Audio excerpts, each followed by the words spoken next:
Hello students, आज हम करेंगे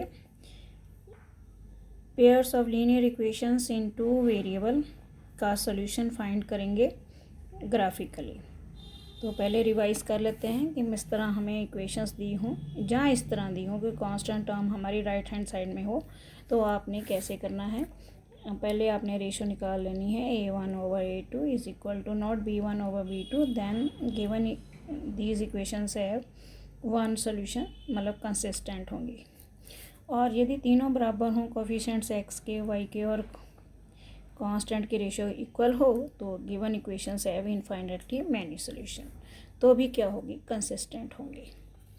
और यदि पहले A1/A2 is equal to B1/B2 is equal to not C1/C2, the given equation have no solution, तब इनकंसिस्टेंट होती है। तो आइए सॉल्व करते हैं। देखिए इसका फर्स्ट सम, ये टू इक्वेशंस हैं हमें दिए, यहाँ पे हमने 1 लिख देना है, इसका कोफिशिएंट 1 है, हमने इसको कंपेयर किया। तो यहाँ पे हमारा A1 जो है और A2 की हम रेशो ले लेंगे। A1 है 1 और A2 है हमारा 2। इसी तरह आप ले लेंगे B1/B2 और हमारा B1 जो है y का कोफिशिएंट देखते हैं हम, यहाँ पे 1 है और यहाँ पे y का कोफिशिएंट क्या है, 2। फिर यहाँ भी क्या है, C1 है हमारा 5, मतलब कांस्टेंट C1 है 5 और C2 क्या है 10। तो इसको कैंसिल करके क्या आ गया, 1/2। चाहे आप इसको स्टैंडर्ड फॉर्म में लिखो, चाहे आप इस तरह भी दी जाए इक्वेशन, तो भी आप इस तरह ले सकते हो आप रेशो। तो इसमें देख रहे हो, क्योंकि A1/A2 is equal to B1/B2 is equal to C1/C2, तो इसके क्या होंगे, मैनी सॉल्यूशंस होंगे। और जब मैनी सॉल्यूशंस होंगे तो इसका मतलब ये क्या होगी, कंसिस्टेंट होगी। अब वो कह रहा है यदि कंसिस्टेंट है तो आप इसको सॉल्व करें। तो आइए इसको हम ग्राफ से सॉल्व करने से पहले हम इसकी वैल्यूज़ निकालते हैं। x + y is equal to 5, हम साथ ही इधर बना लेते हैं एक बॉक्स। तो मैक्सिमम इक्वेशंस में x और y की पहले आप x is equal to 0 put कर लो, फिर y is equal to 0 put कर लो, तो आपके यहाँ आंसर आ जाएंगे। तो पहले आपने x पुट किया, आपने x इज इक्वल टू 0, तो आप इस इक्वेशन में तो 0 + y is equal to 5, y is equal to 5 आ गया, यहाँ पे आप 5 पुट कर दोगे।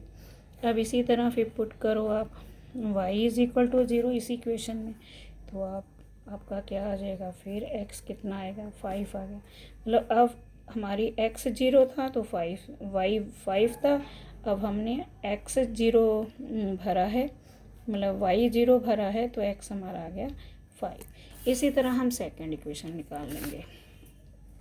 तो सेकंड इक्वेशन देखिए, यदि ध्यान से आप देखें तो सेकंड इक्वेशन सेम इक्वेशन है बिल्कुल, ये देखिए सेम। यदि ये सिर्फ 2 से मल्टीप्लाई है तो आप इसमें हम सभी को 2 से डिवाइड कर सकते हैं। ये देखिए x + y is equal to 5 आ गया, तो वैल्यूज़ निकालने की ज़रूरत ही नहीं है हमें।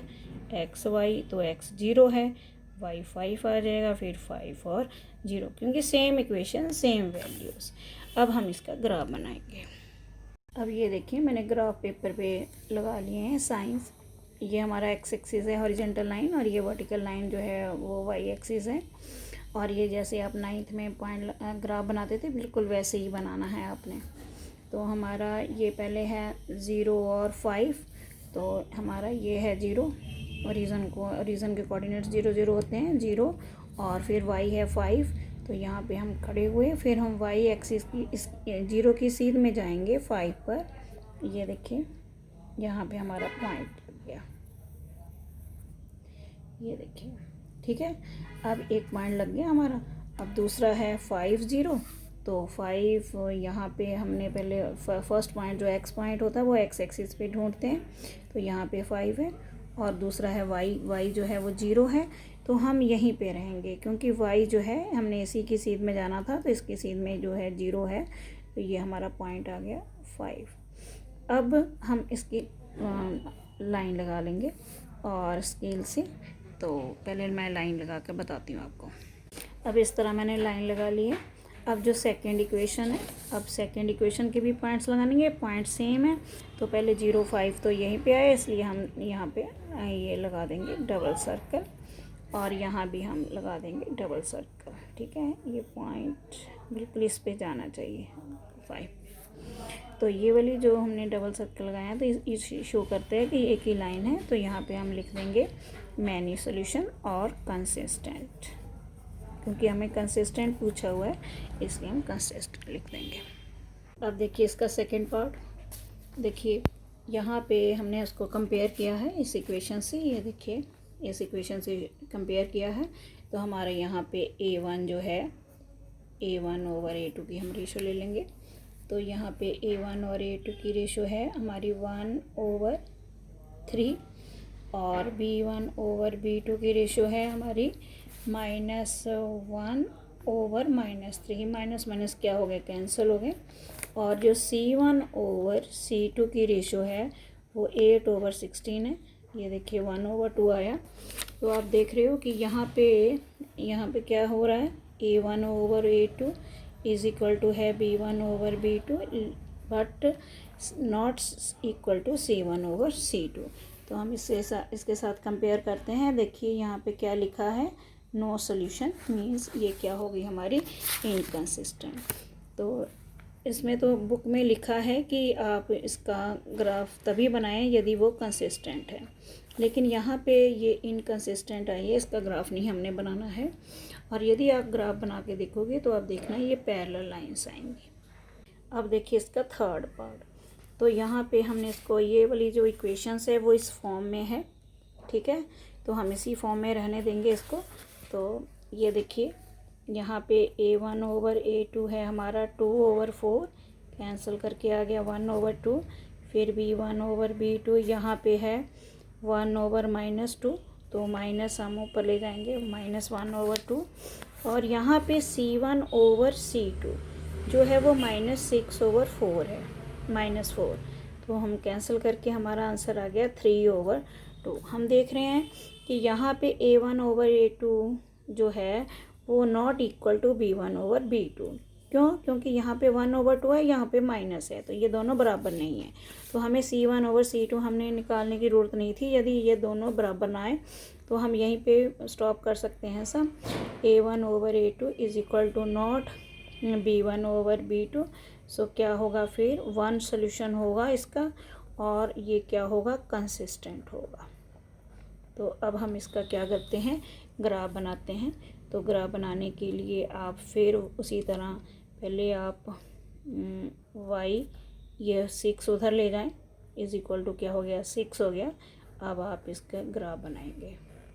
पहले आप x की वैल्यू निकालेंगे, फिर y की निकालेंगे। पहले आप पुट करेंगे x इज इक्वल टू 0, और फिर पुट कर देंगे। देखिए ठीक है, 0 - y इज इक्वल टू 6 + 6 है, तो y इज इक्वल टू कितना आया, 6। यहाँ पे हम लिख देंगे 0 और y की वैल्यू हमारी आई 6। फिर हम पुट कर देंगे y इज इक्वल टू 0। अब हमारा आ गया 2x + 0 is equal to 6, 2x is equal to 6। अब x इज इक्वल टू 6/2 लिखना है, यहाँ पे मल्टीप्लाई है, ये हमारा आ गया 3। तो 3 आ गया, x3 आ गया, और y कितना आया, 0। तो अब इसी तरह सेकंड इक्वेशन जो है हमारी वो है 4x - 2y, और -4 हम उधर ले जाएंगे। देखिए ये भी 2 से क्या हो रहे हैं, कैंसिल हो रहे हैं, तो आप कैंसिल कर सकते हो, थोड़ी इजी हो जाती है इक्वेशंस आपकी, इज इक्वल टू 2। अब इसी तरह आप इसकी वैल्यू निकाल लेंगे। मैं आपको वैल्यू निकाल कर फिर आपको दिखाती हूँ। अब देखिए इसका ग्राफ, ये मैंने साइन लगा लिए हैं। और अब कई बच्चों के मन में ये प्रश्न उठ रहा होगा कि हम ग्राफ कितने पॉइंट्स तक लें। तो ये देखिए दोनों आपने वैल्यूज़ निकाल ली हैं, उनमें सबसे जो ग्रेटर वैल्यू जो है वो 6 है। तो आप 6 ले सकते हो, 6 तक ले सकते हो, 7 तक ले सकते हो, थोड़ा सा आगे 6 से ले सकते हो, 7 ले सकते हो, 6 तक ले सकते हो। तो इस तरह आपने पॉइंट लगाने हैं चारों तरफ। ठीक है, तो अब हम पॉइंट लगाएंगे। ये देखिए 0 6 यहाँ पे 0 है, और ये है हमारा 6, यहाँ पे पॉइंट लग गया हमारा। और उसके बाद है 3 0, यहाँ पे 3 0 आ गया। ठीक है, तो पहले इसकी मैं लाइन खींच के बताती हूँ आपको। अब देखिए मैंने ये लाइन ड्रॉ कर दी है और लाइन का नाम भी लिख दिया 2x + y = 6। अब इसके बाद हमारी सेकेंड लाइन का ग्राफ बनेगा 0 - 2, जहाँ पे 0 है देखिए और y है -2, तो यहाँ पे पॉइंट लगेगा। ठीक है, उसके बाद है 1 और 0, यहाँ पे x पर हमने 1 लिया और यहाँ पे ही 0 आएगा। ठीक है, और ये लाइन हमने अब मैं लाइन आपको खींच के बताती हूँ। अब ये देखिए सेकेंड लाइन भी मैंने ड्रॉ कर ली है। अब ये देखिए हमने कहा था कि 1 सोल्यूशन है इसका, ये देखिए कंसिस्टेंट है, और 1 सोल्यूशन मीन्स ये एक पॉइंट पे दोनों लाइनें कट कर रही हैं एक दूसरे को, और यहाँ पे कट कर रही हैं। तो हमारा जो आंसर होगा, हम पहले x एक्सिस पे जाएंगे और यहाँ पे हम कहाँ पे आ रहे हैं, यहाँ इस पॉइंट से x एक्सिस पे आ रहे हैं। वो कहाँ पे कौन सा नंबर पॉइंट है, 2, तो यहाँ पे x = 2 आ गया।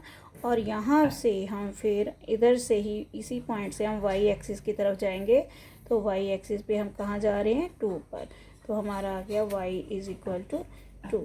तो ये हमारा सोल्यूशन हो गया। इसी तरह आप देखिए फोर्थ सम कर सकते हैं। आप देखिए फोर्थ सम, और ये फॉर्म जो इक्वेशन की है वो हमारी स्टैंडर्ड फॉर्म में दी हुई है, ये देखिए। ठीक है, तो बस आपने ये ध्यान रखना है कि दोनों इक्वेशन जहाँ तो स्टैंडर्ड फॉर्म में हो, जहाँ इस फॉर्म में हो। और आपने रेशो ले ली है, यहाँ पे हमारा a1 जो है वो 2 है, a1 2 है और a2 है यहाँ पे 4, और यहाँ पे v1 और v2 की अपने रेशो ले ली, फिर c1/c2 की रेशो ले ली।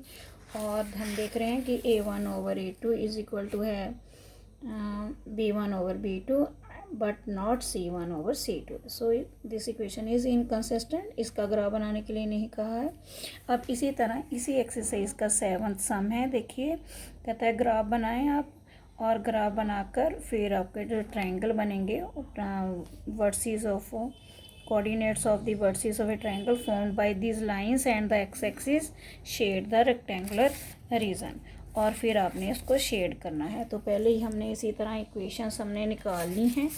ये देखिए इक्वेशंस हमने लिख ली हैं वैल्यूज़, और वैल्यूज़ के बाद मैंने ग्राफ भी बना लिया है, बिल्कुल सेम बनाना है। और ये हमारा ट्रायंगल बना है ABC, और इसके वर्टिसेस देखिए A के कोऑर्डिनेट्स क्या होंगे, 1, और ये देखिए 1 है, 0 के लेफ़्ट हैंड साइड में है, तो यहाँ पे आएगा -1 और 0। और B के कोऑर्डिनेट्स जो हैं वो देखिए कहाँ कहाँ कट कर रहे हैं, एक है 2 पर और यहाँ है 3 पर। तो B के कोऑर्डिनेट्स हमारे आ गए 2 और 3, तो यहाँ पे B के कोऑर्डिनेट्स आ गए 2 और 3, और C के कोऑर्डिनेट्स होंगे वो होंगे 4 और 0। अब 2 और 3 को आप चेक भी कर सकते हो। आपने बहुत सारे तीनों मेथड आपने सीख लिए हैं, एलिमिनेशन और सब्स्टिट्यूशन, और अभी सीख लिया है graphical method, cross multiplication method भी सीखा है आपने। तो आप उससे किसी भी मेथड से आप इन दोनों इक्वेशनों को सॉल्व करके चेक कर सकते हो कि हमारा B पॉइंट राइट आया है या नहीं। आज के लिए इतना ही, थैंक यू।